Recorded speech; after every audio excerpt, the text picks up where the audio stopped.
Good evening. I apologize for not running Sunday afternoon like I usually do, but I just realized it's a holiday weekend, and I hope that I can um, not get too many people upset. There's not that many come anyway, so what the heck. So I've decided to just do that tonight, and not sure what else. We got a birthday in the family also this weekend, so I thought, you know what? I'm just going to do this now, and this is a Q&A, like it says in the title there, of some things that people brought up in the last Sunday's chat. So we're going to start off with, I think we got 4 things here, and we'll start off with duality. And I forgot to share the screen, so I'll just go do that, and hopefully it'll work. And we'll get some, at least a few grab shot pictures that I looked for. I don't know why YouTube is putting that so high up on the display. It's just, I don't know, it's weird. Let me see if I can. Nope, that won't go down. All right, I don't know. But for some reason it puts it up high. I don't know why it's doing that. Oh well, anyway, some picture to go with duality. So what the issue is that a lot of people think that everything has to be balanced by its antitype or its opposite. And so they think that good and evil must be that way too. So the question is, what does the Bible say about this? Is it a necessary thing? Is there always going to be a duality? And the problem is that it applies sometimes and it doesn't apply other times. You have to take each situation on its own. So, but consider the fact we got light and darkness. Okay, for as an example of something that doesn't quite fit the duality model, is that light doesn't need darkness. Darkness is not a thing. It's just the absence of something else. It's the absence of light. You can't measure dark. You can't examine dark. You can't test it or observe it or perform work with it in the physics sense, because in physics, for something to have energy has to do with performing work, which is to do something, make something happen, a reaction or movement or something like that. And dark is not a thing you can measure. You can only measure light, however little of it or none of it there might be. So light and darkness are not a duality. They're opposites, but they're not a duality because they don't need each other. They aren't balancing things. Light doesn't need dark to balance it. I mean, that's just seems like common sense to me, but it doesn't seem like that to a lot of other people. And I'm just, saying how I see it. But the thing is that there are a lot of other things too, and it isn't just light. You don't have to have sickness to be healthy. You may appreciate healthy more, but that doesn't mean you need half your body to be sick so the other half can be well. That's the whole thing about a duality. And good does not require evil. And that's, I think, the main point biblically is that good does not need evil. God does not need Satan. There's nothing to balance because good exists by itself. And the thing is that it's just it's like I said, it seems like common sense, and yet people think that there are no exceptions to this, that everything is a yin-yang idea. But we can even see in Genesis 1 that God repeatedly says that this was very good, and he made this and that, and it was very good, and nothing was wrong. So how could it have been a need to make it go wrong? So I don't know what else to say about duality other than, I don't think the people who asked are here right now. Like I said, I didn't notify this ahead of time, and half the time people don't get notices anyway. So I'll try to go through all this and people can play it later. Sorry about, I try to do live hangouts when people are around, but I just never know. So, and I will get to the chat later after I get through stuff.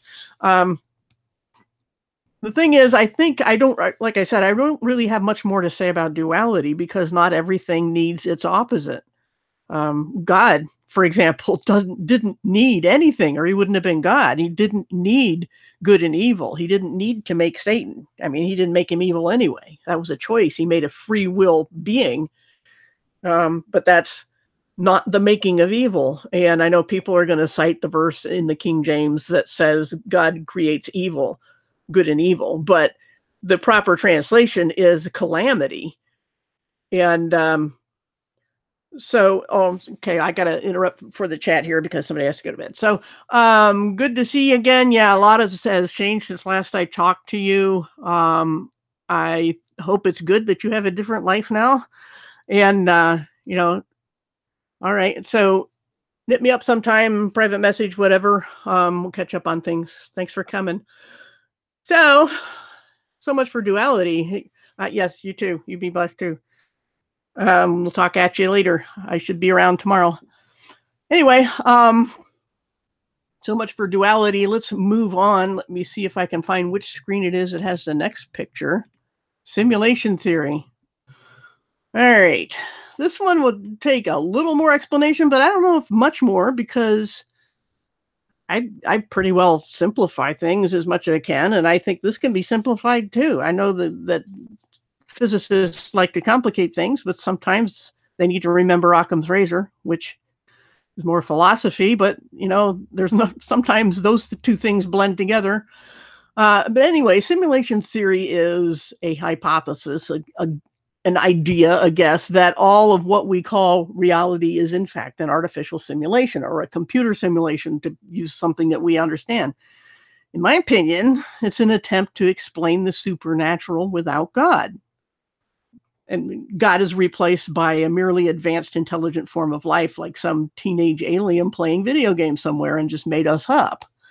But this is really no different. It's essentially the same as the eternal regression theory, meaning that you just go on and on to bigger and bigger aliens with more and more advanced tech. But to me, I just consider that a cop-out because it doesn't answer anything. It's eternal regression, which is what atheists use a lot of times for trying to explain away the need for a first cause, something eternal and self-existent that made everything else happen.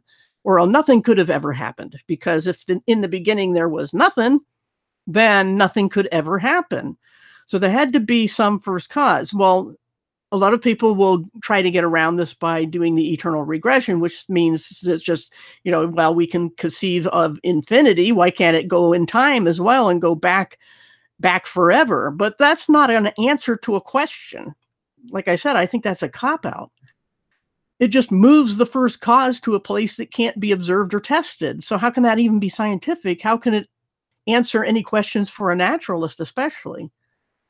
You just have to hold it by blind faith. Just like the Big Bang Theory, it's blind faith. They think they see results of it, but the results argument can be used for theists too, because we can say, I see the results of intelligent design. I receive the results of God. So results are not a proof either, because more than one cause can be cited for them. So this is still blind faith. Eternal regression is blind faith. And in my opinion, simulation theory is blind faith too, because it's eternal regression. It answers nothing. It's just a guess. And it's no better than any other guess, and certainly no better than a religious guess. And the appeal, as far as I can guess, is that God just becomes a product of evolution like everything else that we don't have to answer to. So there is no right and wrong. So again, it's the naturalist, atheist, nobody is in authority over me. Nobody created me, and it's just advanced tech over primitive tech. And like I said, it doesn't answer any questions. But the thing is, if it were a simulation, which I just take the observations as evidence of an intelligent designer, but if it were just a video game, basically, we're a part of it. We're no different than the simulation environment because we're part of the simulation. So it's our reality. Whatever this is that we perceive as real, it's no less real than we are who are pondering our environment. So it really becomes a moot point, an irrelevant question, because the thing is that there's no difference. What if we are a simulation? So what? Like I said, the only motivation, the only difference to most people is that it means you can pretend there's no God and no designer. You can say there's a designer, but it's just a glorified human, basically, who is flawed like we are, which was essentially, if you remember the original Tron movie, the same idea, the same message they were putting across, which was that the users, the people who wrote programs, were no different than the programs with their own personalities and lives inside the machine. So this is not a new idea, the simulation theory. I mean, the Tron was what, back in the 80s, I think? I think it came out in the 80s because I was a programmer then, and that was the early 80s. So I'm pretty sure that's how old it is. But anyway, the point is, well, there's two main points about simulation theory. One, like I just said, we're part of it, so it's our real. So it doesn't matter if it's simulated. It's a ridiculous point to argue because it's our reality, no matter how it came about. And the other point being that it is eternal regression. It answers nothing. It proves nothing. It's just an idea, and no more or less religious than any other idea. So I really don't get what the big deal is about simulation theory. I know Chuck Missler, who just passed away recently, was big into that. And he was an engineer, not a programmer, but an engineer. But again, these two points about us being part of the simulation, so it's our reality, and because it's an eternal regression theory, it's pointless. I just don't get the appeal to anyone who is a Christian, especially, because it takes you nowhere. It answers nothing. It proves nothing. It changes nothing. Now people might use that to say this would explain miracles or other things that can't be explained, explaining the unexplainable, because it's a simulation. You can do anything you want. It's like the holodeck on the Enterprise. But here again, when it comes to our reality, what point is there in trying to guess whether you're part of the holodeck? I mean, does it change your abilities? You're still at somebody else's mercy. So I don't get it. Anyway, so let's move on to the third of the 4 points that I was asked about. And this is a quick grab shot of something called Schrodinger's cat. I'm not sure why somebody asked this. But, like I said, they can watch this later. It was an impromptu hangout because, like I said, I just realized that this weekend is Mother's Day and we have a birthday in the family. So I said, I'm not going to be able to do this Sunday. So we'll do this now because I had nothing else to do this evening. So third question, Schrodinger's cat. This is a paradox meant to illustrate the principle of uncertainty until an observation is made. The pointless complication of modern theoretical physics is that in the state of uncertainty, something can be both A and not A at the same time, which I think, if I understand it right, is what they call a quantum state, where something is two mutually exclusive things at the same time. You might have heard of a quantum computer.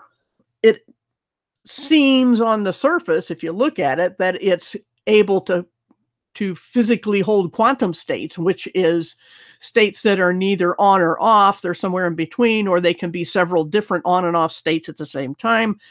But that's really another moving the goalpost thing, because it still boils down to you have distinct elements that are either on or off within one of their little, what I guess for lack of a better term, a bit, which is a binary digit. So these aren't technically binary. It's just a bucket of digits, and I think they're just kind of using semantics to claim they have a quantum computer, but maybe I just don't understand it. I don't know. And pictures that people have shown of the quantum computer, they're like, oh, it's a bunch of tubes. That's all. And I'm like, no, quantum computer is this little disk, not a disk, but a square in the middle that gets really, really, really hot.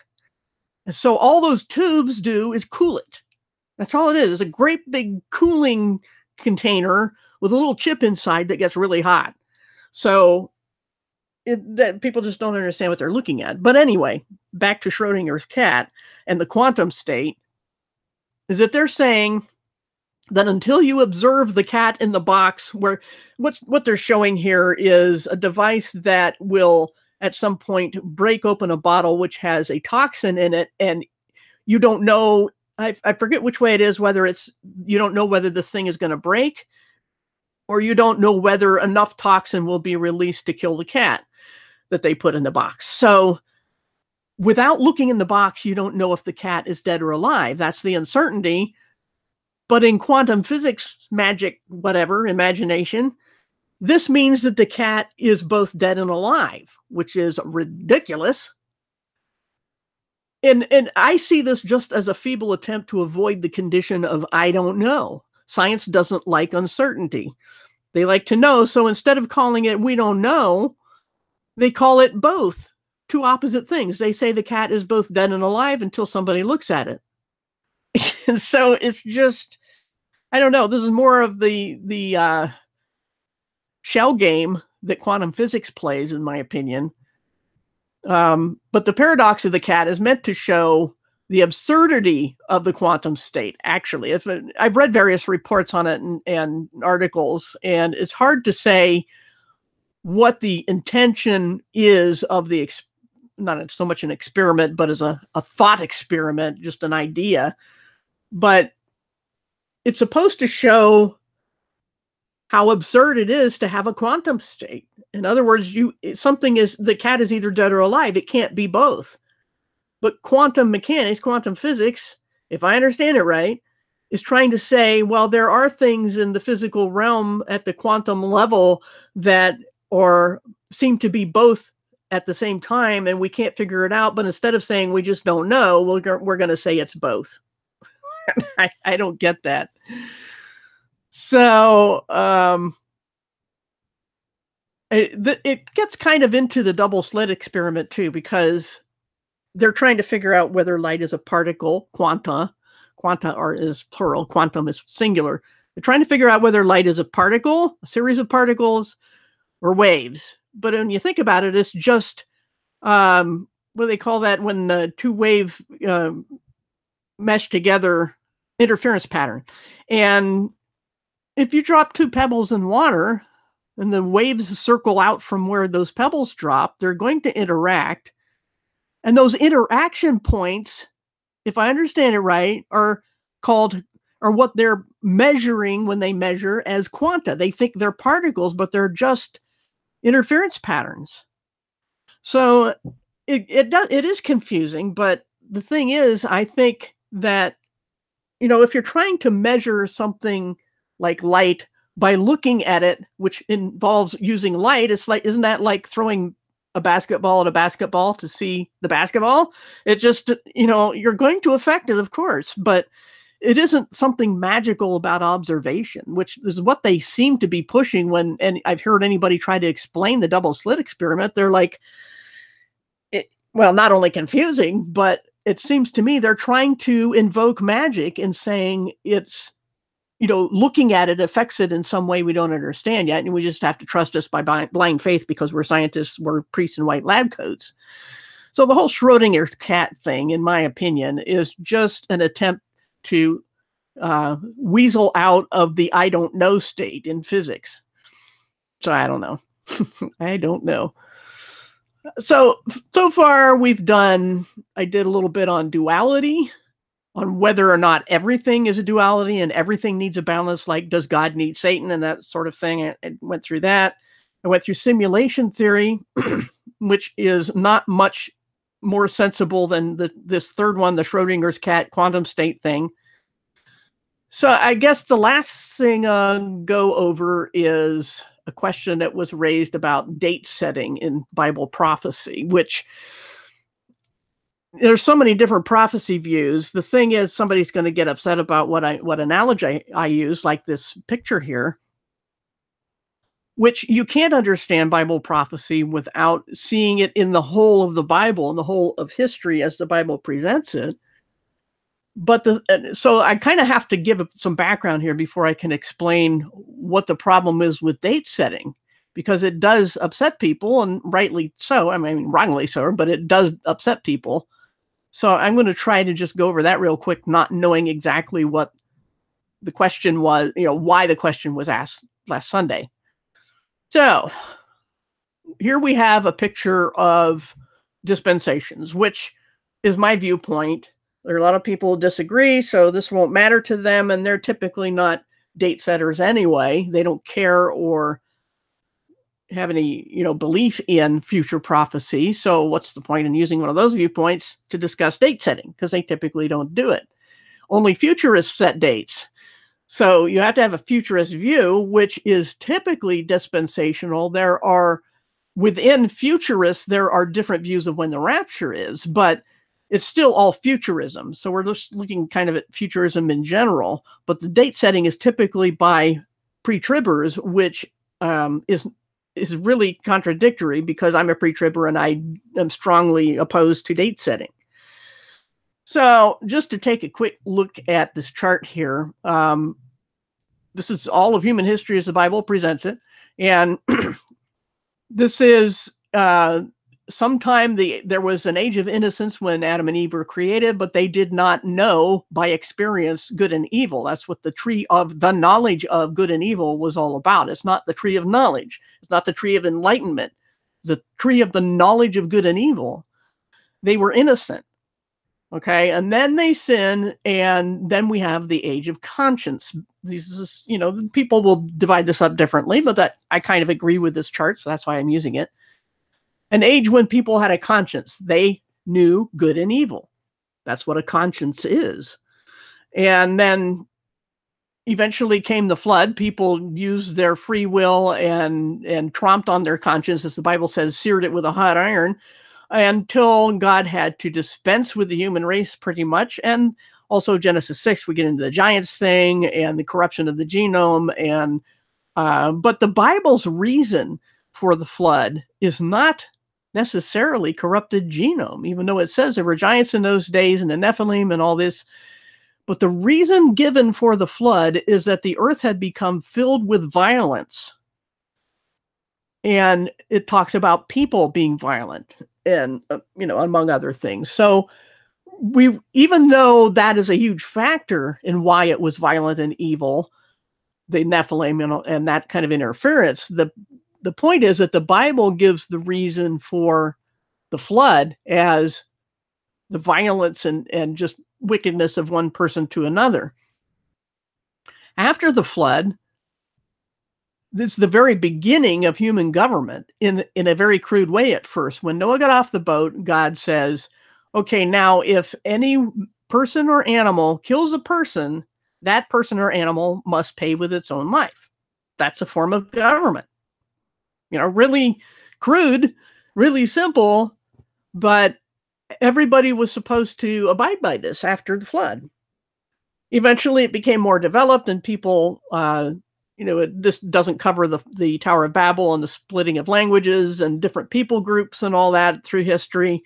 But these would all have their own rules that they made up about how to govern each other and keep bad things from happening, deciding what bad things were.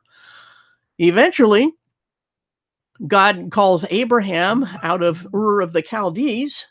And sorry, I forgot to silence my phone before I did this. It's going to make a bunch of noises. So I'm going to try to mute that real quick. All right. And anyway, so God calls Abraham and tells him, go someplace. I'm not even going to tell you where you're going. Just trust me. And Abraham does. And God promises him to be the father of many nations. That's what Abraham means, as opposed to Abram, his name originally, which meant exalted father. Abraham means father of nations or father of many or something like that. And so God takes this fairly old guy who is childless and says, you're going to have lots of progeny. So he believed it. That's why he's considered righteous. And God made this promise to him. That's what the promise is. And it was about 400 some years before, I think 430, it says in the New Testament, before Moses. So the promise pre-existed law by over 400 years. And then Moses came along and God separated out the descendants of Abraham, Isaac, Jacob to be a nation, and they had been enslaved, and so Moses was sent to get them out of there and into the promised land. And then they call this the age of law. And you notice human government is going along this whole thing, and it will go along actually till the beginning of the millennium. But on top of that, we have some other things happening. That's why they drew it this way. So the law was given, and then we have the timing of when Jesus came, and then we have this sliding transition between law and grace, because this is a dispensational view, and they take the church as actually beginning with Paul, and that this shifted into the age of grace, and the temple was destroyed in 70 AD. So this was about 30 AD for the cross, and so approximately 30 to 40 years after that, the age of grace really was the thing, the dispensation. And we're in that now. And I agree with this chart that the rapture ends the age of grace, that the church is something very unique, taken out of time, actually, prophetically speaking, and that we are, as the body of Christ, the restrainer that keeps the end times from finishing up. Now, this is an oversimplification. I've done a whole series on prophecy. I'm just trying to give some background here to the date setting thing. And nobody knows when this is going to end. And that's the problem. People are trying to figure this out. And just briefly, before I go into that, that's the focus of what this question was. There's 7 years left of tribulation. Then Jesus returns. There's a millennial or 1,000 years kingdom, which is ruled not by humans, but by Jesus himself. And then there's a judgment, and then eternity future. So the focus of the question about date setting is when the tribulation begins. Not even necessarily just when the rapture is, but when the tribulation begins, because some people are thinking we're already in it. Others that it will never happen at all. That's a non-futurist view. But the thing is that, again, that date setters are only going to be futurist. Okay, so now some prophecies in the Bible give dates and numbers and calculations, and others don't. We have to understand that. When the Bible speaks of a mystery or a secret and gives a clue, such as the number of the beast, that's as close as you're going to get to a Bible code. And the thing is, about the number, yes, the Apostle Paul said that God has partially hardened the heart of Israel until the full number of Gentiles has come in. That is to say, come into the body of Christ. He is the apostle to the Gentiles. And that's, again, not a date to set. It's a number that God doesn't tell us, and we don't know how close we are to that number anyway. So the thing is, when people look for codes to try to set a date, the first thing is we don't have the original document, so you can't count letters. Especially with the Hebrew, people go all crazy about finding Bible codes in the Hebrew. It's like the square script that we have had for 1,000 years is not even the original Paleo-Hebrew, which was a completely different script. So how are you going to get Bible codes? And they'll make up an ad hoc explanation and say, well, God just puts this code in each succeeding thing. And I'm like, that's grasping at straws. So I don't put any stock in Bible codes, really, other than the ones the Bible gives us, which is, like I said, an example would be the number and name of the beast. There's a lot of fascinating studies of uncanny coincidences, not only in the Bible, but other things like names of presidents of the United States and their secretaries and things, like Kennedy had a secretary named Lincoln, and Lincoln had a secretary named Kennedy, and all sorts of coincidences and things like that. That's interesting, but it's not Bible prophecy. And the Bible never tells us to do something like that to find Bible prophecy or to figure out things, that other than looking at the words and taking them in context as words are normally written. They're not written in a vacuum, and they're not written as codes. Nostradamus is a code thing, things like that are written cryptically from top to bottom and meant to obscure things, actually, if you ask me. But the Bible is not like that. There are some things it hides, but it tells you it hides them.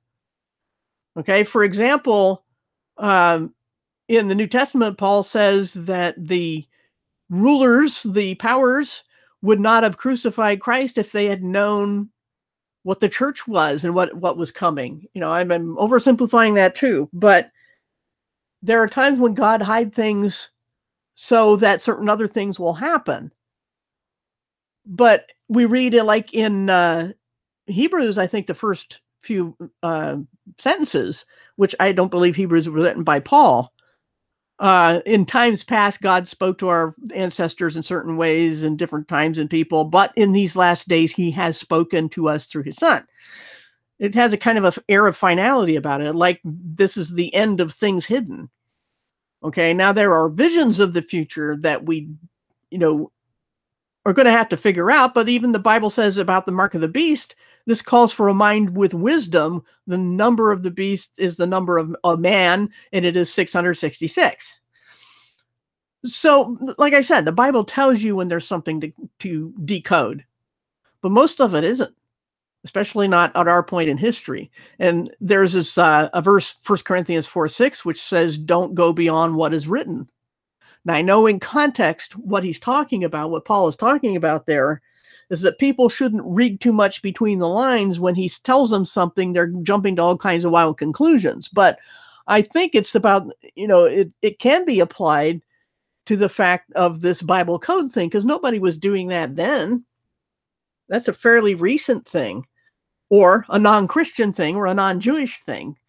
Now, there's a lot of Kabbalistic stuff that you could call that, but again, that's not Jewish or Christian according to what the Bible defines it as. That's extra biblical.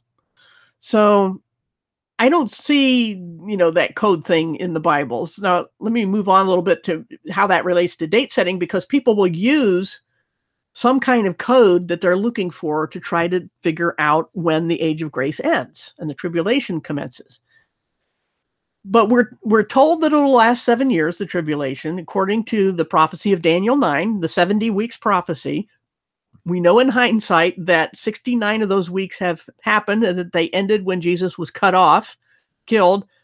And we know that those sevens were years, groups of years, because of what happened in history. But the seventh week has not commenced. I mean, I've like I said, I've gone over this in my prophecy stuff. I'm not going to go over that right now. This is mainly a date setting issue.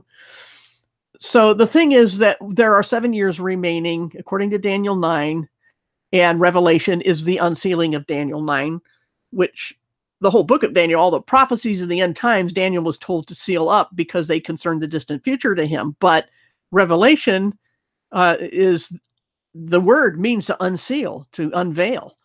So that's what Revelation is.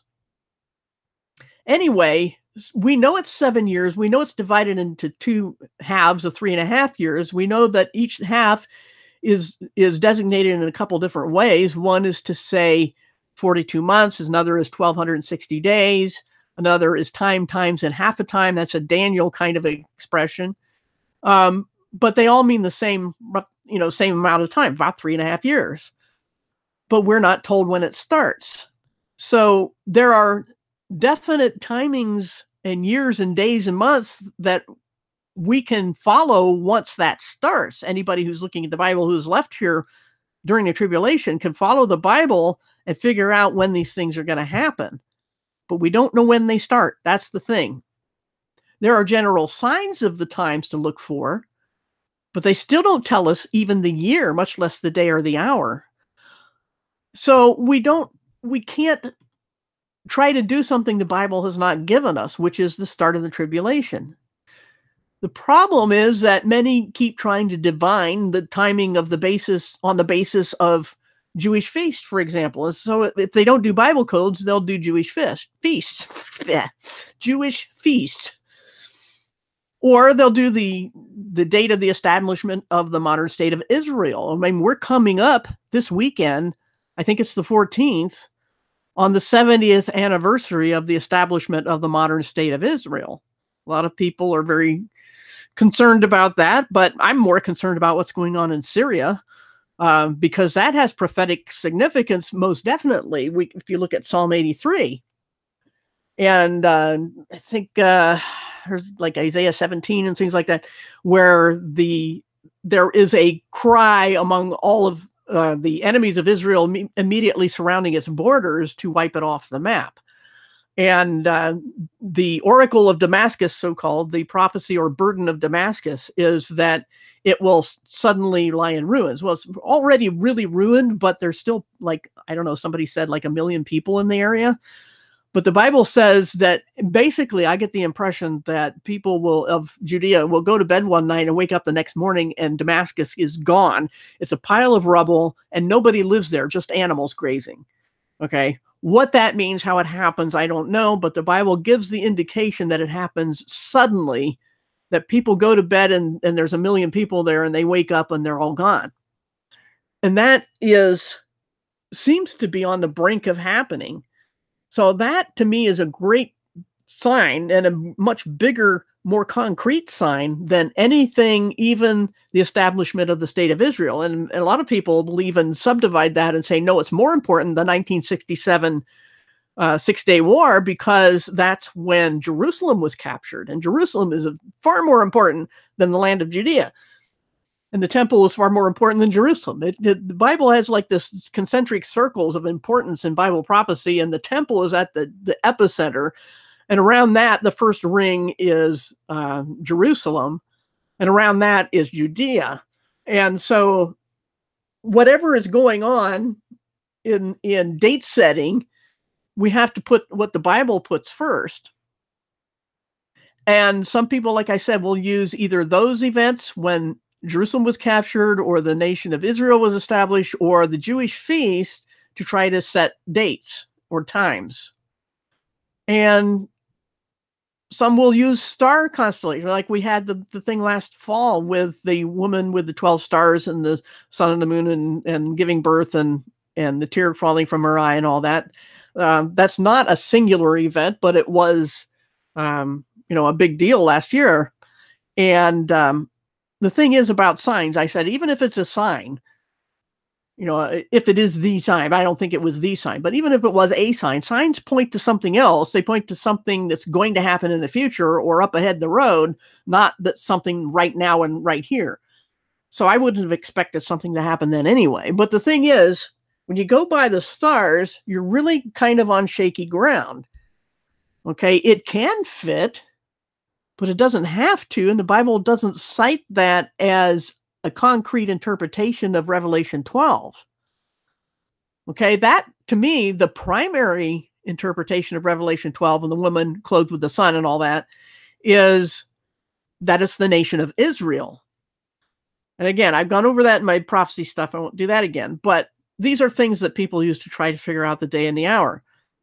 Or the other thing is dreams and visions. And here you get into really murky territory because, for example, several years ago, there was a very nice lady that seemed very sincere that she had a vision from God and Jesus spoke to her and said the rapture was going to happen within days to weeks, not months to years. Well, she shut down her website. She said, here we go. And nothing happened. That does not mean the pre-trib rapture is false in any way, shape, or form. But it does call into question all the claims of dreams and visions. Now, I'm sure she and a lot of other people are very sincere, very sure that they've heard from God. So I'm not calling them liars, but I am saying maybe they should consider that it's their imagination. I mean, there's a lot of times you can convince yourself of something that just isn't true. And it feels so sure. We have to be really careful about that. Because hundreds, if not thousands of years, people have been using that method to try to predict the future, even by the Bible, and it just hasn't worked yet once. So it's this continual dashing of hope that has caused many to turn away from the faith or from, if they were part of it at all, or they're I'm not going to get into the eternal security thing. I do believe in eternal security. But people can backslide, or people who had marginal faith to begin with, like maybe it wasn't real, they weren't real sure about it, they kind of leaned that way, this would push them away.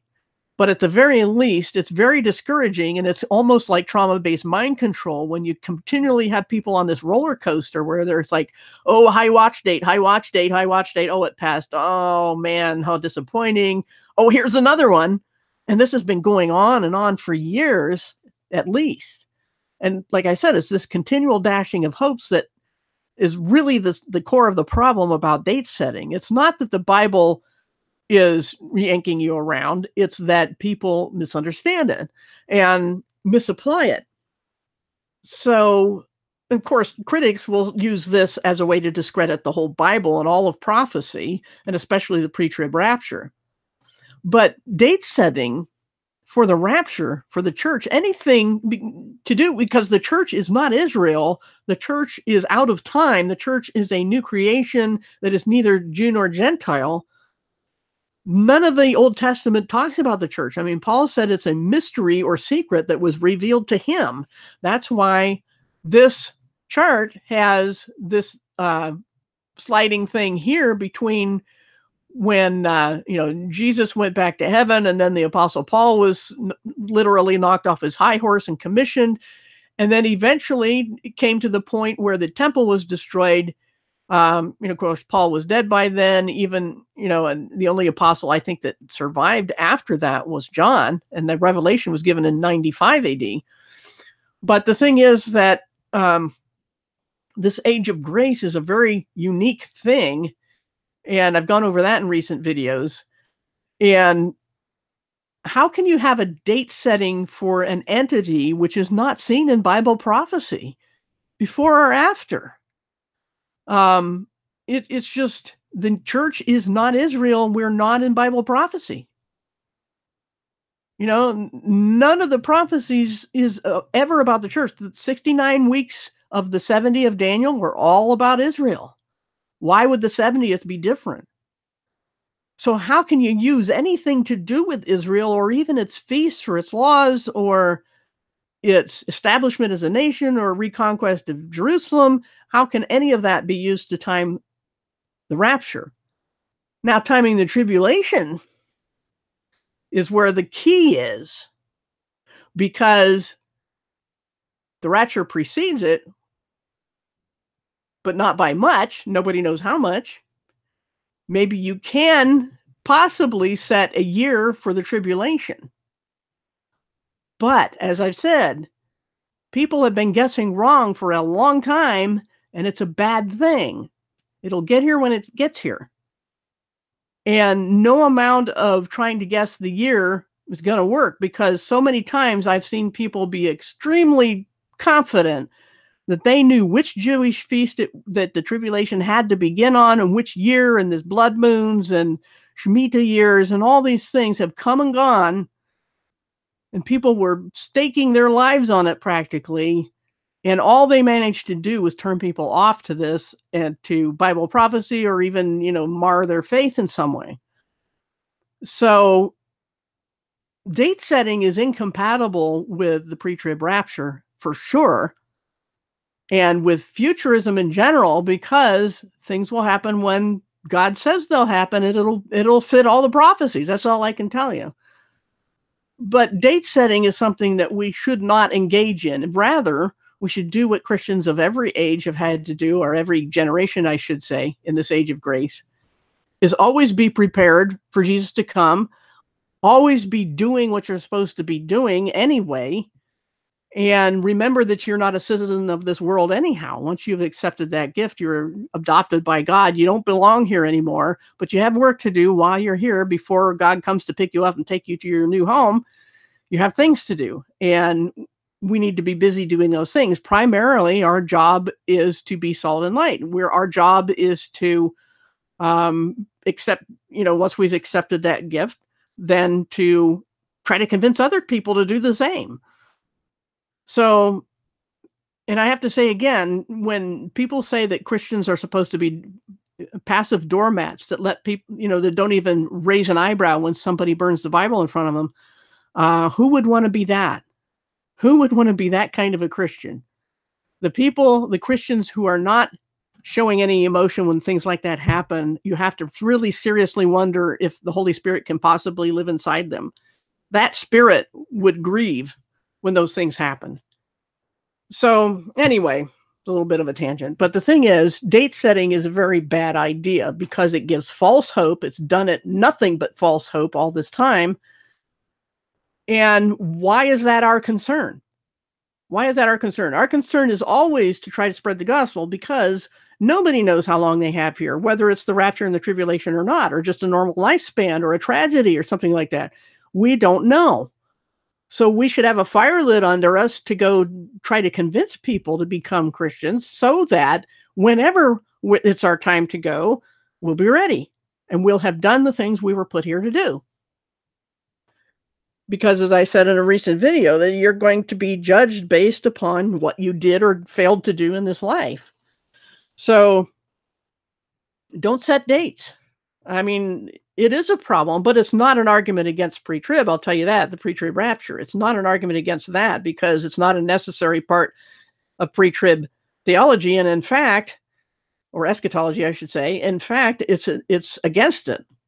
So if you're a pre-tribber and you're setting dates, I got a problem with that. And like I said, dreams and visions, they seem very real to people. And I believe the people are sincere for the most part. There are some charlatans always. But when so many people get so many conflicting dreams and visions, or the dates come and go, you have to really not put stock in those things. I mean, they may be personally thrilling, but like I said, when you put people on a roller coaster like that, when disappointment comes, it's like I said, trauma-based mind control. You're really doing damage to people, at least psychologically, if not spiritually, when you put them on that kind of a roller coaster. So I do not support date setting when it comes to the end times. I support doing what you're supposed to be doing right now as a Christian. So just to recap quickly on the video tonight, I went over 4 things that people mentioned Sunday. And the reason I'm doing it now is, instead of Sunday and not announcing it ahead of time or anything, is because I was just sitting here going, this weekend is a holiday in the US and we have a birthday in the family. So trying to plan something this weekend is probably not a good idea. So I'm doing it now, and people can always play it later. Anyway, the 4 topics were, first of all, duality, which has bearing on whether good needs evil. The second one was simulation theory, whether it's even an idea worth arguing about. The third was Schrodinger's cat, which has to do with mostly moving the goalpost and trying to get out of the idea that there are things they don't know. And the fourth thing was this date setting. So I don't know if I answered those questions to the satisfaction of whichever people asked them. I'd have to go look at my last video chat and see. But the point is that I don't think those are unanswerable questions, or I wouldn't have tried, But the important thing is for people to know their Bible, and because that helps you not to be deceived by every wind of doctrine, as the Bible puts it. You can't discern the spirits or test the spirits without it. That's another thing I went over recently in a video, was that people always will throw, I don't need a book to be good at you. Well, in the eyes of the world, no. But if you're a Christian, you do need this book, because it will keep you from false teachings. It'll keep you from false movements or theologies that, or false groups of people that will lead you astray and rob you of some of your rewards that you might get. So that's why the Bible is important to Christians. And also recently there've been people who are just, and not just recently, it's been going on for a long time, where people who don't read the Bible or are not saved, which is usually both things, but sometimes there are Christians who don't read the Bible. But I'm talking mostly about unsaved people who don't read the Bible really that much, who want to come and lecture us on what it says, like with the prophecy thing, and somebody just getting in my face about the fact that the Bible wasn't written to us. It's all past, it's all done, but the Bible wasn't written by God anyway. So I don't get why they're even asking the question or bothering me about it, because, if you say that the Bible is not written by God and everything's God wouldn't write a book just to a few people, then why are you trying to tell me that I should believe your interpretations of it, especially on prophecy, that everything's done and I shouldn't be a futurist? Those two things are in conflict, and I'm not a quantum person. I don't believe you can hold those ideas at the same time and still be rational. That's just how I see it. Let's see who we got in the chat here. Kathleen was here earlier. I see Wade. Let's see him around in a while. Libra 61 star ditto. I really don't know you too well, but I'm glad you keep coming around. There's my good friend Vic. Like I said, it is the number, not the date. We should be, if anything, guessing numbers, but that wouldn't do well either because A, like I said, we don't know how many have been saved in history so far in the church age. And B, we don't know what the total is. So, and there's Bob and Mary and let's see who else. John loves and Doris admires. It used to be John loves Jesus, but people make I forget what it's not sock accounts, but clone accounts. So people have to change their names sometimes. But yeah, we'll get here when they get here. But I do think there's something to be said in the Bible. There's a precedent for people kind of twisting God's arm and bugging him about things. And even Daniel, when he realized from Jeremiah's prophecy that the time was up for their exile, he still prayed to God to make it happen. So I think as Christians, we should be, if we're sitting in the back seat of the car going, are we there yet? That we should keep kicking the seat and saying, I need to get out and go to the bathroom. I'm hungry. Are we there yet? And petition God to bring this about because there's just too much suffering. That's a double-edged sword. But the Bible tells us to pray for his return. So that can't be bad. I mean, like I said, it's a double-edged sword. There are more people getting saved, but there are also more people getting lost, born and turning away from God. So it goes both ways. But the Bible does tell us to ask for his return. There's one in the Old Testament that says, don't pray for God to return because he'll be like a refiner's fire and you won't enjoy this at all because he's going to purify you. But there's other verses. There's that balance again, biblical balance, not duality, where you find the other verses that say, even so come, Lord Jesus. I mean, the last words in the Bible, the last couple sentences, even so come, Lord Jesus. This is Maranatha. That's what it means. And that's what you find at the end of Revelation. So that can't be bad, asking for him to come. So let's see. Hey, there's Pillbox. Thank you. Very nice compliment there. I am dismayed that I keep looking for Christian hangouts the other day, not to try to name names or anything, but I found out why I was banned from one Christian place. And it's a place I don't want to go back to, but I'm like, I said I wasn't coming back. Why did you go also ban me? I was just going to say hi to somebody in chat and found out that I had to be banned because I might cause discord. In other words, pre-crime. Whereas in the same breath, this person said, I would gladly welcome heretics and trolls as long as they're nice. So no pre-crime for them, but there is for me. So this is more of the habit of talking out of both sides of his mouth that I've become accustomed to, such as, well, I don't ban people, but and I don't know why you were banned, but oh yeah, I banned you. I'm confused, just to put it nicely. But anyway, Awake to Righteousness is here. Don't know if I've seen your name before. But I have done videos on dispensationalism. And I did one recently on the roots of both preterism and futurism. Both come from the same Jesuit roots, but historicism was a knee-jerk reaction by the reformers against the Jesuits, but none of those people were basing it on the Bible. It wasn't Bible study. It was political intrigue and personal spite that was the, people talking about it. But the funny thing is, tragic thing, people always cite this Francisco Ribera for the futurism. But the thing is, he got it from somebody before him. People always cite him as the first one. You can't find anything. Well, Ribera himself said he got it from some earlier commentary, not the Bible, mind you, but from some commentary. So go watch my last video on a whole zoo full of prophecy in the zoo and things like that. And I pointed out some things that people throw at us. But the thing is, I'm a futurist and a pre-tribber because I see it in scripture and no other reason. So when people bring other reasons to me as saying my teaching is heresy, it's false, it's devilish, I'm like, well, I'm sorry, but that's what you're calling the Bible because that's what I see there. And people can disagree. I just wish they could disagree without calling me names or lost or devilish or something like that. You know, that's the problem, is the vitriol against only pre-trib, even by mid-tribbers. And we're talking about a difference of 3.5 years when Jesus returns. Mid-tribbers will abuse pre-tribbers. Go figure. And they'll side with atheists. Atheists will side with Christians against other Christians. That's a divide and conquer tactic. But, and I think dispensationalism is a good thing, and a proper way to look at the Bible. And I think pre-trib rapture naturally falls out of that. So that's just how I see it. And I don't call people names if they disagree with me. Let's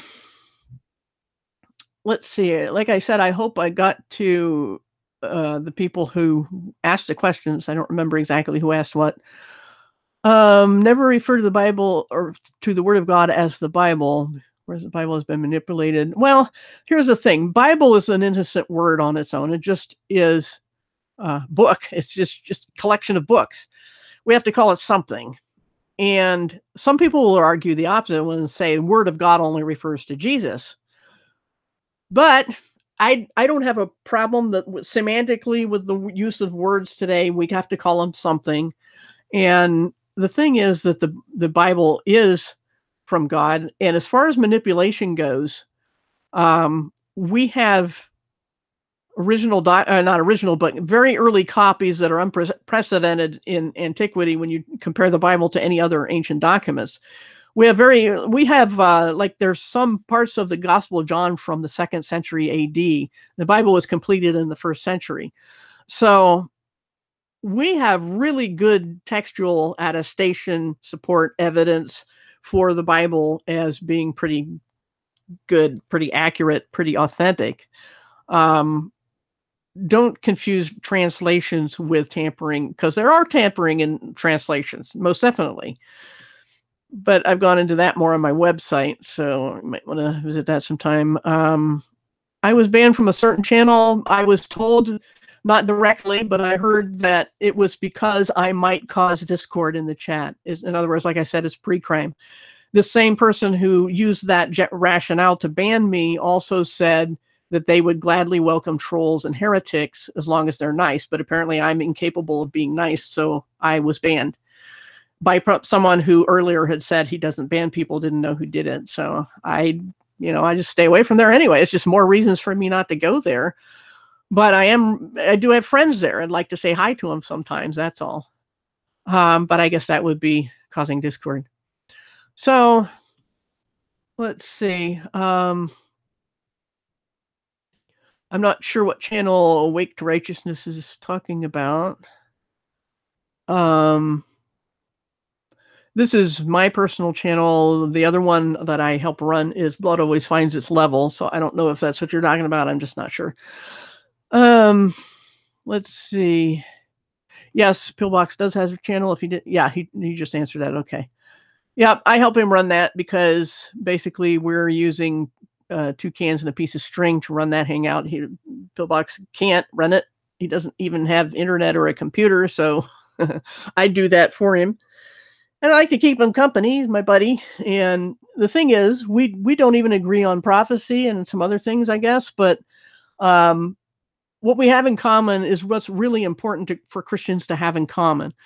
And that is, first of all, faith in the risen Jesus. That's an absolute necessity. And the second is that we honor the Word of God as the Word of God and don't like people trashing it or lecturing us on it when they haven't read it or they don't believe it. It's a Christian book. It's a Christian and Jewish book. So we have those 2 things in common. But the third thing we have in common is we have each other's back. Christians should have each other's back. They should not side with unbelievers against other Christians. They should not betray. They should not gossip against each other. Some people accuse us of doing that, but self-defense is not the same as an attack. People don't understand that either. Bullies mentality, narcissist mentality, Satan's mentality is all the same thing. It says, if I punch you in the nose for no reason, that's okay. But if you punch me back, that's terrible. And I'm going to tell everybody I can that you're a terrible person. Okay.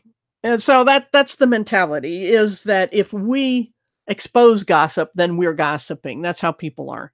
And that's why we can't find any good place to hang out. But those are the things, three very key, basic, low level things that Pillbox and I have in common. We're very different people. We approach things different ways. And I don't know what else to tell people, but that, all right, show me better Christians. We've been called the most fake Christians in all of YouTube. I've been called a retard who doesn't know the Bible. This Christian has my back all the time, and I don't ask him to do that. I don't have to go say, "Hey, Pillbox, come and defend me," and he doesn't have to do that to me. Come figure out this Bible thing.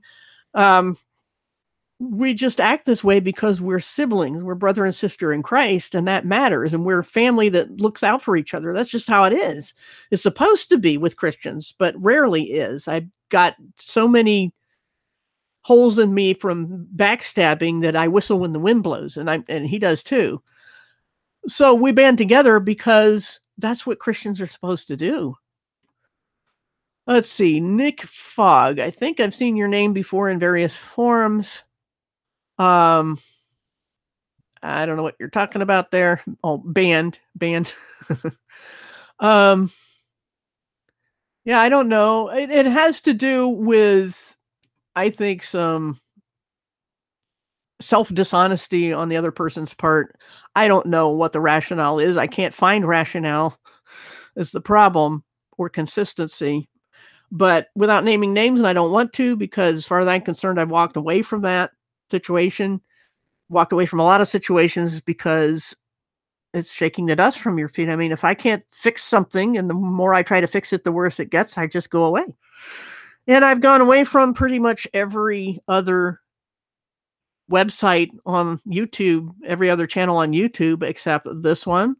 Blood always finds its level. There's a couple others I kind of hang around in that I think the main channel owners are teaching pretty decent things, acting pretty decently as Christians, and the people in the chat that hang around at their channels are not abusive. So those are my very low, small number of standards that I go by, and the number shrinks all the time. So let's see, contend for the faith in a way that strengthens and edifies. That would be awfully nice. That's the thing, is we're just trying to find here in this channel, and Blood Always Finds Its Level, is looking for Christians with these very basic qualities. And that isn't much to ask, but we can't find many people like that. You say there's no pre-trib, I say there is. And the thing to me is how you disagree. The vast majority, 99% of people that I've ever run into who don't agree with pre-trib have been very abusive and mean about it. I'm not saying you are, I don't know you, but that's the treatment I get just for having a different opinion when Jesus comes. They call it a dangerous teaching. And most of the things that I've heard in opposition to pre-trib have been burning straw men or false accusations, jumping to conclusions, and not knowing history. And I don't know what the deal, people can have, I suppose, legitimate reasons for not being pre-trib, but all I ask for is that they don't say there's something wrong with me for being pre-trib, because I don't say that about anybody else for disagreeing with it. I say there's something wrong with them for being mean about it, but I've got low standards. All I ask for is that people treat me with civility, like a brother or sister in Christ would treat somebody, and allow me to disagree, I allow them to disagree. Let's see. Yep, I've had plenty of bad experiences. So have most of the people in the chat. Here again, the thing about pre-trib is that the Bible, for the most part, is for the Jews. Even the Gospels were before Jesus died, for the most part. You'll find very little after he arose in the Gospels. So anyway, I'm not going to get into that tonight. Yeah, people are making money. Some people just want pride. Some people want power. Some people do just want the money. I just wish they would teach the true gospel consistently and act like Christians, even if they can't be Christians. I wish they would act like it. that would just, like I said, not much to ask, but apparently most people think it is. In for surprise. Yep, one way, truth, and life. That's a very narrow thing, Jesus said. Jesus said, I am the way, the truth, the life. Nobody comes to the Father but by me. And yet there are so many people claiming to be Christians who think you can get there any which way you want. Let's see. Oh, yeah, I've been called Jezebel. Yep. It was refreshing the other, this morning or late last night. I lose track of when I see things anymore because I look at so many things. But there's a channel where this lady was talking about these very things of slander and how narcissists will do certain things and then blame you for them and gaslight you and all this. And she called that a Jezebel spirit, which is a different twist on it than I've ever heard anybody use it. I was glad that she didn't say it's women not knowing their place, which is what 99.999% of people, when they say Jezebel, invent a Jezebel that isn't in the Bible. The one in the Old Testament was just, she was the wife of King Ahab, who was a sniveling toddler of a king, pouting about things he couldn't have, and she went out and got him for him. But her main criticism by the Bible itself was that she enticed Israel to commit idolatry and immorality. That was her sin. Not that she took over for her sniveling husband. That wasn't her problem. The problem was that they were both bad, first of all, and secondly, that she was teaching idolatry and promiscuity. And that's what she cited for in Revelation in one of the letters to the churches. They said, you tolerate that woman Jezebel, who was doing what? Not knowing her place? No, she was teaching idolatry and immorality. That's the real Bible Jezebel. And even so, the Bible never speaks of something called a Jezebel spirit. So I do kind of object to the idea that there's such a thing as a Jezebel spirit, but for lack of a better name, you could call it the narcissist spirit, but some people don't like that name, and I can understand why, because it's based on Greek mythology. Narcissus, who stared at himself in the water or in a reflection or something all the time. But if you want to call it something, I guess that could work, a Jezebel spirit, if you have to call a spirit something. But even so, we have to be careful not to blame our sin on some spirit of this or that or the other. We are still responsible as human beings for sinning. We can't escape that. We can't say, well, the spirit of Jezebel made me gossip. You can't use that as an excuse. It can be an influence. It's like the Bible says the devil goes around looking for someone to devour. And in Revelation, it says that Satan is locked up for 1,000 years so he can't deceive the nations. So it's a deceiving influence, demonic influence is. But whether there's a particular spirit that has a particular kind of deception, I don't know. There are different kinds of angelic beings, so it's possible, but I don't lean hard on that. The thing is that, yes, I do get called Jezebel. Every woman who teaches gets called Jezebel by somebody, who is misusing the term Jezebel. Let's see. Yep, we have a to-do list. Each of us has one, our spiritual gifts or our assignment that God gives us. The Holy Spirit gives us gifts. We have to be true to that. We have to listen for that and know what God's will is for our life. But we have to understand, too, that God doesn't give the same orders to everybody, or most of us would be unnecessary. So we each have different things to do. We need to be busy doing them. Let's see. It was made known by revelation the full number of Gentiles are gathered together is through the gospel first and then by death through life. No, 144,000. I have to disagree with that because the Bible specifically tells us who these are. They are from the 12 tribes of Israel. And again, this Bible prophecy and Daniel, especially, which Revelation is the unsealing of, is all about Israel. It's not about the church, which is neither Jew nor Gentile. That's Galatians 3:28 and other verses you can put together for that. But we don't know the number. That 144,000 is a tiny, tiny number.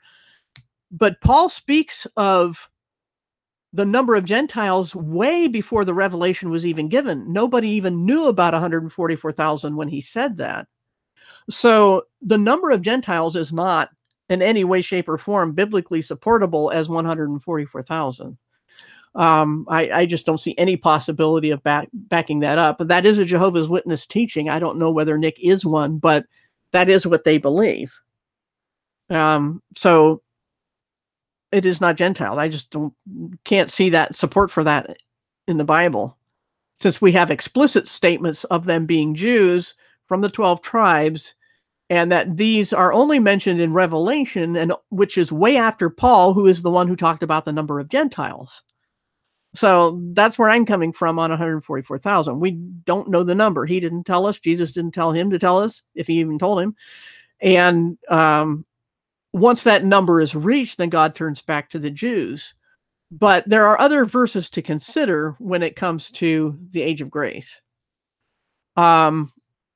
Okay, maybe I misunderstood you, but they are Israelites. But that doesn't say when the Gentiles are gathered either way. I don't see the connection between the 144,000 and the gathering of Gentiles. I don't know where that connection would be coming from. But like I said, I do have a whole series on prophecy. I have documents on my website about prophecy. And this really wasn't just a prophecy hangout. It was mostly about date setting, how bad I think that is. Because like I said, it's like trauma-based mind control. There are several different harvests in Revelation that we're told about. The tribulation's purpose, we'd give that as a general term for the 70th week of Daniel. The Bible doesn't call it that, but we just use that as terminology, a handle, you got to call it something. And there is something called the time of Jacob's trouble, which Jesus also called the Great Tribulation, the second half of it. And that's the time that begins with the abomination of desolation, as Jesus specified. And the people of Judea, that at that point, when they see that, are supposed to run to a place prepared for them in the desert for a time, times, and half a time. And so here again, that's all Jewish prophecy. I mean, it doesn't have anything to do with the church. People can have different views on what these things mean, but I'm just telling you what I believe about it. That's all. Like I said, if anybody wants more details about why I take this position, there's plenty of material to look at. Vicious trolls on Pillbox's channel. Yeah, we do. I've seen people get trolled harder, though. I don't know exactly why, but we do typically get a large number of downvotes before we even start the hangout, because people do that. There's people who seem to have nothing better to do all day but go around downvoting channels they don't like because personally they don't like people. There's people, last week I did a very personal video, less than 10 minutes, on why, setting the record straight on some gossip that was being spread about me. I've got 4 downvotes. How do you downvote somebody's personal pouring out of their heart? I mean, what kind of people do that? Generally, it's people who didn't watch the video, or people who just hate you. Which I'm like, well, at least they gave the channel a view and loaded the video. Whether they watched it or not, I don't care. It's not like that is doing damage to me. What does damage to me is why I had to make that video in the first place. So anyway, that's life on YouTube. And I think some of those trolls are paid by YouTube. They have special privileges. There are ghost accounts that if you go to their channel and they're in a chat like this and you click and go to their channel, it says it doesn't exist. How is that possible? It's my understanding, I did a little research. I mean, it's my understanding that in YouTube, if you have a Google account, you can watch videos or whatever and have a history and all that. But if you start commenting, I think they're saying that creates a channel for you. And so your channel may have no content, but your channel exists nonetheless. I think you have to have a channel to be involved, interacting in YouTube, making comments. So there are these ghost accounts that are able to comment in YouTube and don't have a channel. And because they don't have a channel, you cannot ban them. What kind of people do that? I mean, they have to be working for YouTube in some way, and they have to be psychopathic, if you ask me. I don't care what they say. It's what they're doing when they have a ghost account and can't be banned What I mean, like I said about earlier, I was banned from some Christian channel for pre-crime. I mean, I didn't make go looking for a ghost account or hacking software or something to get in. I don't want to be there. I want to say hi sometimes to people, but I guess I'm not going to do that. But I'm not going to go troll them, even though I've been accused of pre-crime, and that I'm certainly would if I were not banned.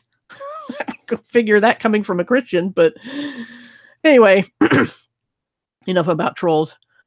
Let's see what else we got here. Yeah, Nick, we're just going to disagree on the pre-trib and all that. Let's see. Yeah, we're not robots. That's one thing, and people can't say about either me or Pillbox or Vic or several other people that come here, is we're not pretenders. We're upfront about who we are, and what we're about, and we're the same in public and private. And what else can you ask from somebody? I don't know. Let's see. Yeah, there's all kinds of shenanigans going on that YouTube not only seems to turn a blind eye to, but seems to allow and promote for whatever purposes. I mean, we all know they're government spy agencies anyhow. Let's see. Yep, they're spreading lies, that's for sure. And they don't like people defending themselves. That's bully mentality. If you don't want your victims to defend themselves or hit back. Let's see. The church is removed by death. Well, what is Paul saying in both, I think, 1 Corinthians and also 1 and 2 Thessalonians, when he says, then we who are alive and remain will be caught up together with them in the clouds, that we will all be transformed. Before that, in the twinkling of an eye is when we are transformed from mortal to immortal, and then we're snatched up to meet Jesus in the air. That's not death. We don't die. Some of us don't die. Enoch didn't die. Elijah didn't die. So if there are two people in the Old Testament who could go off the earth without dying, certainly God can do that with those who are alive when he comes, because otherwise the gates of hell have prevailed against us, which Jesus said, I will build my church and the gates of hell will not prevail against that. We are that, and that's another reason why we can't be in the tribulation, because the saints are overcome. And that I'm not going to get into all that detail again, but just to make that remark right here and now, not every Christian will ever die.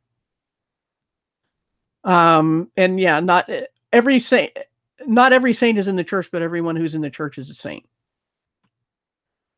Let's see. Yeah, Vic just said that. Let's see. No, God isn't going to come and drop us dead and then raise us right back up. That's ad hoc, as far as I'm concerned. That's making things up as we go along. I mean, the Bible tells me. I don't know how it works. The Bible just says, we who are alive and remain will be caught up together with them in the clouds and will ever be with the Lord. And the corruptible cannot be there.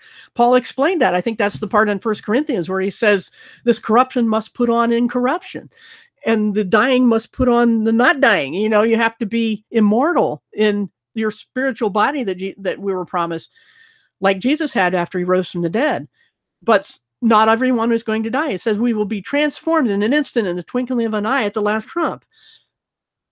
Just, like I said, there's some people in the Old Testament who never died. So why is it a necessity that God comes and we don't die? What's up with that? I don't get it. Even at the end of the tribulation, there will be people who are alive in their mortal bodies who are not killed just because Jesus comes back. I just don't understand where that belief comes from, that if God shows up, we all have to drop dead. I just don't know where that comes from. Let's see. Yeah, I can't blame anybody for leaving the flat earth community. It's brutal, it's hypocritical, it's gossipy, it's Pied Pipers here and there for various reasons. They got their echo chamber, at least on my account. I hope they're happy. But I'm just waiting for direction from above on where to go next. I hope it's up, and I hope it's the rapture. But in the meantime, I'm going to do whatever God tells me to do. That's all any of us are supposed to do. Um, yeah, God-believing flat-tard. There you go. It's a good way to test to see whether you're welcome in a place. I mean, I always test the waters. I try to test them as politely as possible. I'll say, is this a Hebrew Rich channel? Is this a King James only channel? Is this a post-trib channel? I'm just asking. And sometimes just for asking, I get, tomatoes thrown at me, and then I'm kicked out the door without even, a chance to speak in my defense or say, I'm just asking. I just want to know what kind of place this is. It's new. People are just like that. And these, professing Christians are just as mean as any of the flat earth channels. Some of the flat earth channels, at least publicly, are nicer to me, but or at least they used to be. I don't go there anymore, but, sure, it is quieter now and I've got more time, but that's why I go looking for Christian channels. And then I get even more discouraged because, like I said, I get banned for pre-crime by some of them, which I'll never understand. Anyway, that's an Old Testament statement about that God ever came, we would all perish. And I would like a chapter and verse for that if you can get that quick. There are some passages that say no one can look at God and live. But Jesus, when he incarnated, became the physical thing, the container of God. In him, all the fullness of the Godhead dwells bodily. You can look at Jesus. And in heaven, does everybody drop dead when they look at God on the throne? I mean, I just still don't get. I think that's out of context. But anyway, that's what I think about it. Synchronicity.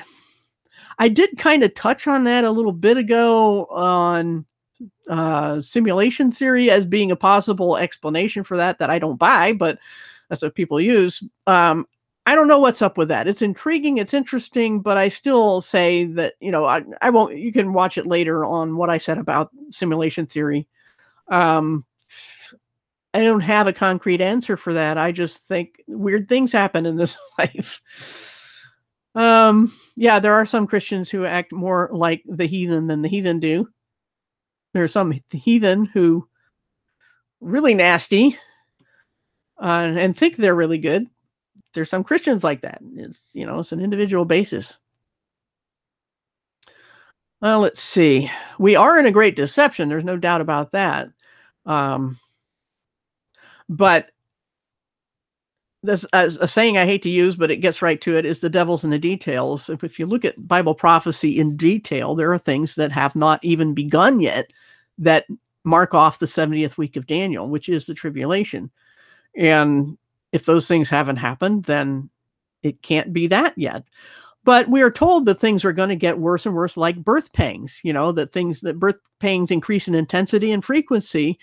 And things have definitely accelerated, and they've definitely gone way worse, faster and faster. I think what we're seeing is the baby's about to be born. I think that's, meaning that the tribulation, the day of the Lord, is about to commence. But just because it's this bad, I mean, it's probably very much like the days of Noah, which is a general sign of people not being ready for what's coming. But it can only get so bad because it says that people, like with the flood, that people were marrying and buying property and doing this and that, running businesses right up to the day that the door was shut on the ark. And people didn't see it coming, even though they were warned and told. It's like on our other channel, we've had the experience where we show people's own words on the screen or play a recording of their own voices, and they still sit there and go, no, that we didn't say that.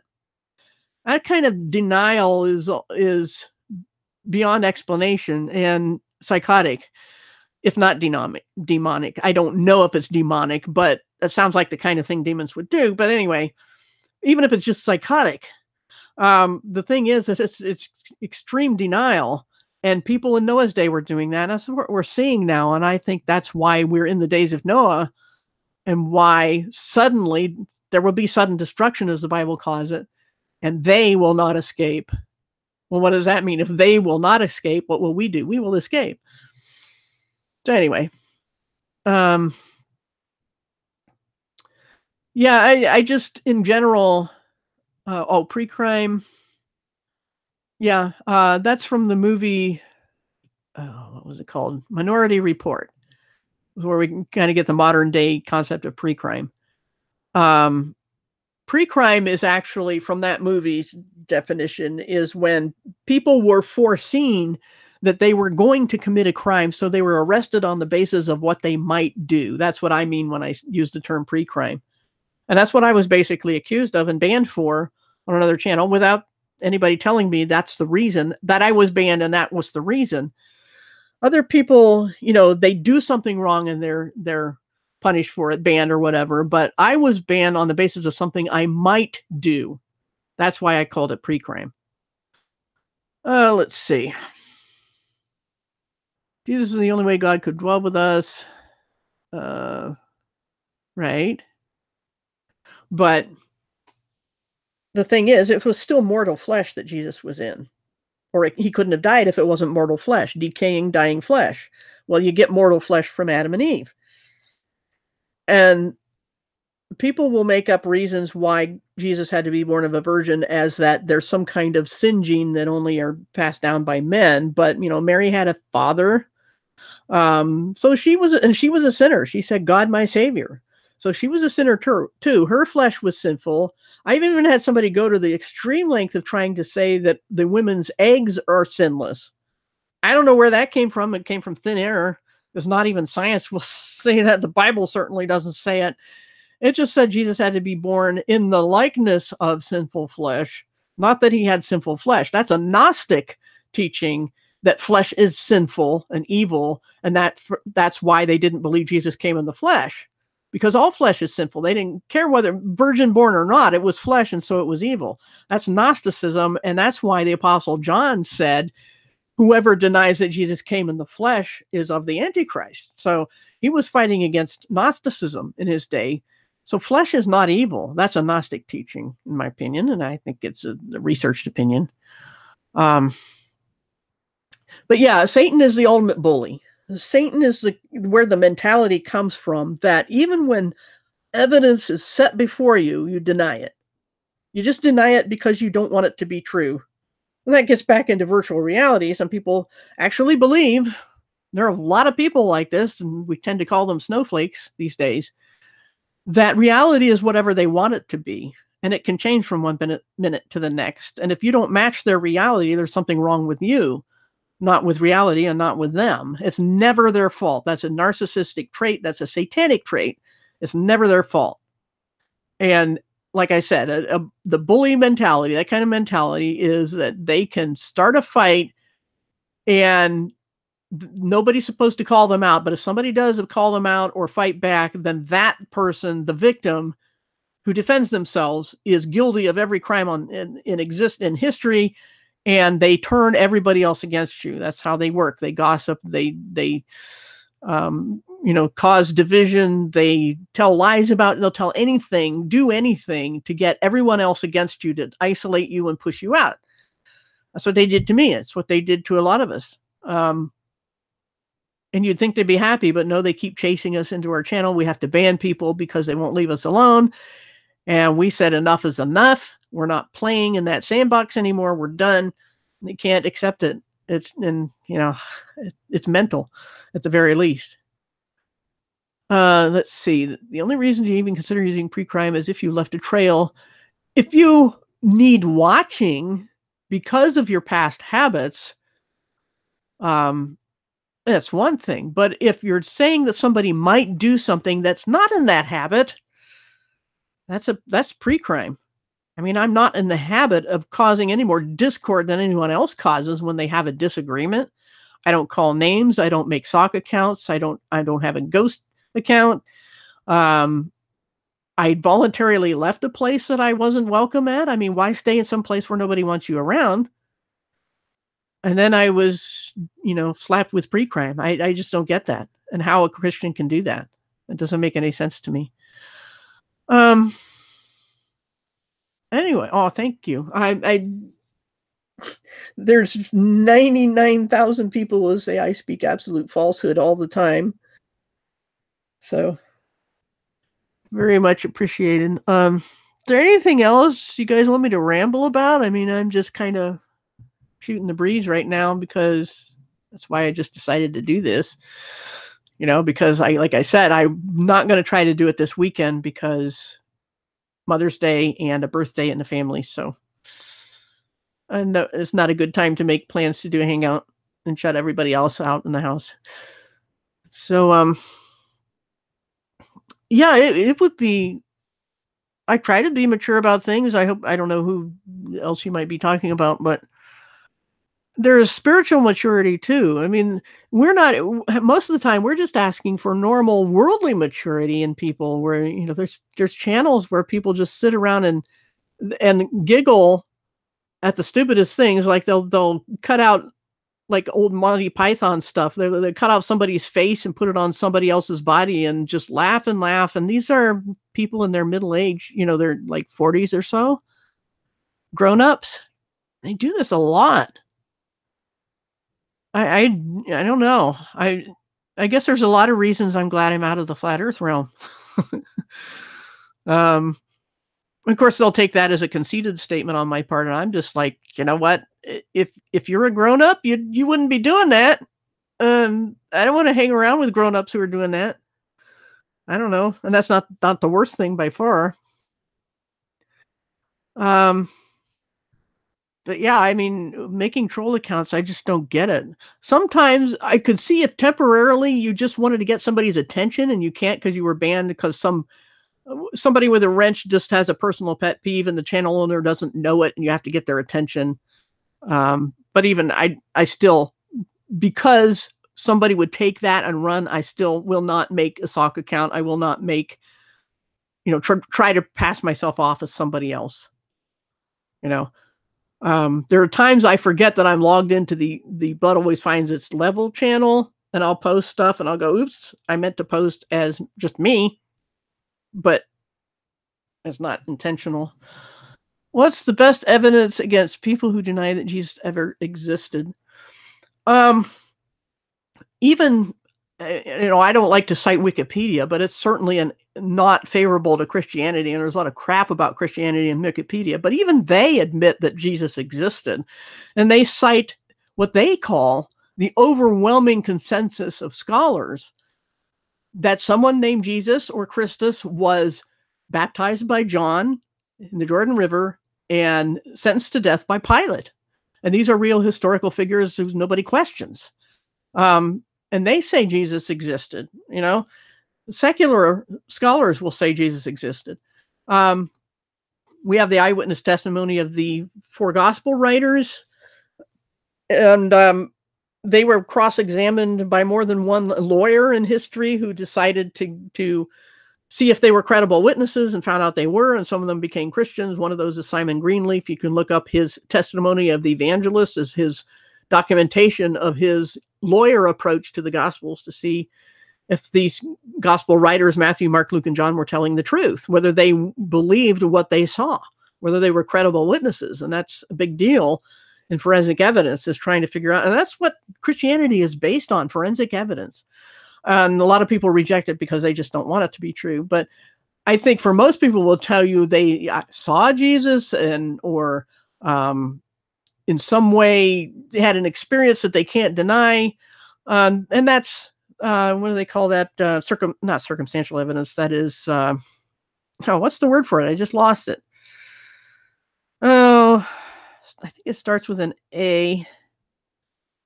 Anecdotal evidence. Wow, that took a while to dig out of my memory, but anecdotal evidence. It's evidence nonetheless, but it's certainly not enough on its own. But putting things together, and there's something to be said for people, the disciples, which this is historical record too.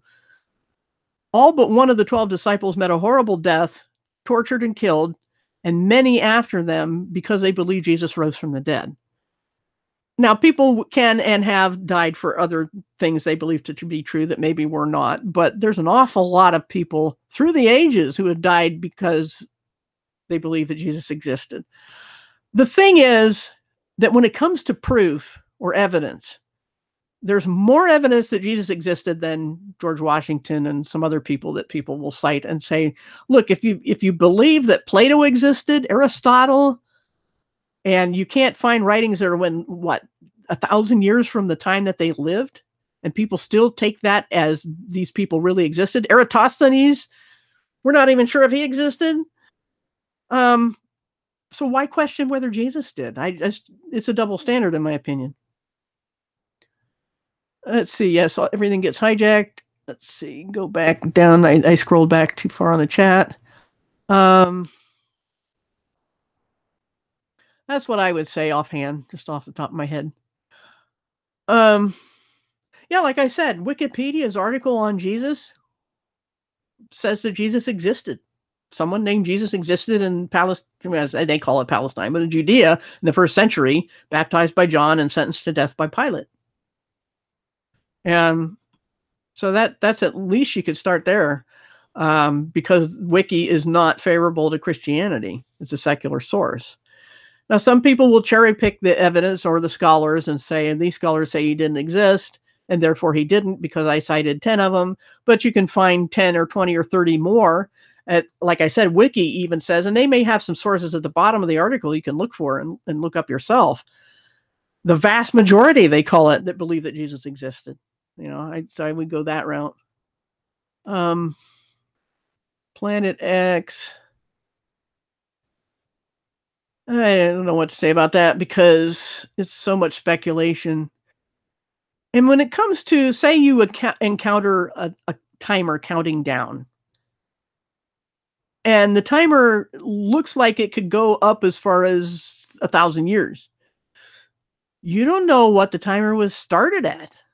So if there's a cycle that is calculated to happen every 26,000 years, you don't know that means we've been around for 26,000 years. You just know that would be the next time this thing would happen, given its current rate. So calculations like that don't impress me when it comes to Earth age or anything like that. Yeah, people are looking for excuses. Lots of history was hidden. We're finding stuff out, and that's the thing, is truth is discoverable, or we wouldn't know we've been deceived. That's the thing that I hate to mention Mandela effect, but if Mandela effect means evidence can change, even the words on old Bibles on your shelf, then nothing is knowable. The evidence can change. Why doesn't your memory change with it? That's preposterous. It's a belief in outrageous magic, and not considering that our memories are what's faulty. So anyway, the Bible does fill in a lot of history. Yes, some really important stuff. Yep, Jesus is the only one whose existence they question. That's very telling in itself. They don't even question if Buddha existed. I mean, and that's very shrouded in mystery as far as, having scanty evidence for. Did Buddha exist? A lot of people believe, they call themselves Buddhists, and that half of them don't even care if it's just an idea. But people believe Buddha existed. They believe Genghis Khan existed. And they say they can see evidence. Well, I can see evidence of Jesus. I can see evidence of an intelligent design all over creation. They cherry pick when they want evidence to apply. Let's see. Yep. People do try to obscure things and hide things and reinterpret things and erase things, but they usually get caught out. And the thing is, I don't need to solve every mystery. I just know what I think is important to know. Whether this is a created place, who created it, is the next logical question, not what or how, but who created it. And then what to do with that information. Once you've decided who created it, what does that mean you should do? Like why spread the gospel? Why should people care whether Jesus rose from the dead? To my mind, it proves not only that the Bible is accurate, because we've got all this other evidence, there is extra biblical evidence. And I have I don't know how many documents on my website about that. There is, if you go to my website and look under features, you can see one on the Bible that I collected my best links for that on one page. Excuse me. But that's the thing, is most people are not consistent about how they apply evidence or what rules they use. It's like they, like I've made the illustration before of a somebody trying to measure the temperature of an oven, but they use, for a thermometer, they use a body thermometer. Well, bodies only get up to maybe 104 or so before you're pretty much going to die. So there's no need to make the scale any higher. But if you use that thermometer in an oven that's at 400 degrees, you have two choices. You can either believe that you need a different thermometer with a different scale, or you can believe that ovens never get above 104 degrees. Usually I use that illustration for evolution, because they will say that we know a certain time scale, and they really don't know the scale. They presume it. They presume that they need the body thermometer when they're measuring oven temperature. So their age scales are way off. And if something doesn't fit, they just change their scale. They change to a different paradigm, or pretty much, and just make it up as they go along. And people do that with spiritual things too, and with evidence concerning the past and whether Jesus existed. It's, they switch to a different scale when they should be using the same one. It's kind of the flip side of that with the evolutionary thing. So they will say, yeah, we've got lots of evidence that the Jesuits did this and the Jesuits did that, but none at all that Jesus existed. They're being really they're using a very bad double standard. Let's see. I might hang it up pretty soon, because it's like after midnight. So I think it's time to quit. I didn't realize it was that late. I'm thirsty and tired and all that. So it's discouraging too sometimes when you realize that only 12 people showed up, but it was spur of the moment. But there are hangouts that people just open up without an announcement, and they instantly have 50 people while somebody is either snoring, or there's dead silence, or they just mumble about the news, or I don't know what they do, but somehow they maintain an audience. And I don't know what to think of that, but it doesn't stop me.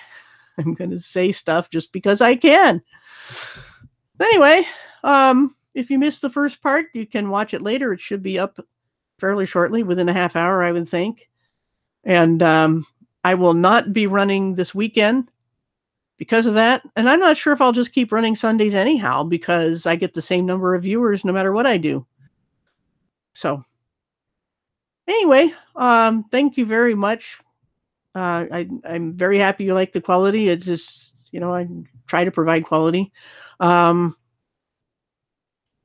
I said, I think I might, there are people who would be disappointed if I don't run on Sunday, but I can't do it this Sunday. I probably will not do it Memorial Day weekend, which is the last Sunday of this month in America. I will be busy then. It's also my younger son's graduation from high school going on that weekend. So Memorial Day weekend, as I said, if you're not American, it's the last Sunday this month. I will not be doing any hangout that weekend either. So I don't know, just kind of sub or something if you want to know when I'm going to do a hangout. If I know I'm going to do one ahead of time, the soonest or I can announce it ahead of time on YouTube is an hour. So unless I know more than an hour ahead of time, I won't be able to, you won't get a notice until I go live. So just kind of check the channel, I guess. Every now and then, you never know what I'm going to run, because I don't know what I'm going to run. Anyway, I just thought I would answer those questions now instead of waiting 2 weeks or something like that. And you might, tell other people who come to my channel that it's kind of up in the air when I'm going to run again, and whether I'll do it every Sunday. I tried it last summer. It didn't work out. I tried it all summer, 12 or 13 weeks. And the viewers actually went down. So I think I'll just run when I feel like it.